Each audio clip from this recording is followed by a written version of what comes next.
Ақтауда қолжетімді баспана бағдарламасын жүзеге асыруда өрескел қателіктерге жол берген құрылыс және жобалау компаниялары кемшілікті тездетіп жою тиіс. Болмаса, мәселе сот арқылы шешіледі.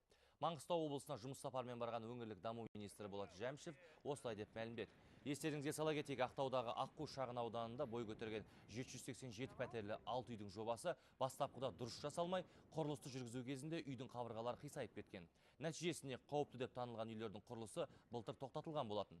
Кеткен кемшілікті қалпына келтіру үшін қажетті қаражатты құрылыс жобасын жасаған компания мен үйді салған мердігерлер өз қаржыларынан өтеуі тиіс еді. Алайда бір жыл өтті, келеңсіз жайтқа кінәлілер бұл мәселеге бей-жай қарап отыр. Тұрғын үй құрылысын аралап көрген Болат Жәмшев мемлекеттік бағдарламаны бірнеше жылға кешіктірген компанияларға қатаң талап қойды.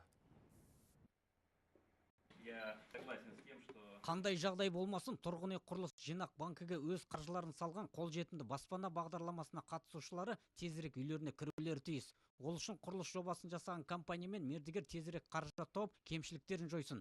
Болмаса сот арқылы шешеміз. Бұл жобаға мемлекет енді бір тиын да бермейді. Қателік кетті екен мойындармен көтерсін. Ал қандай жағдай болмасын, салымшыларға бұл тұрғын үй бастапқы келісілген бағамен беріледі.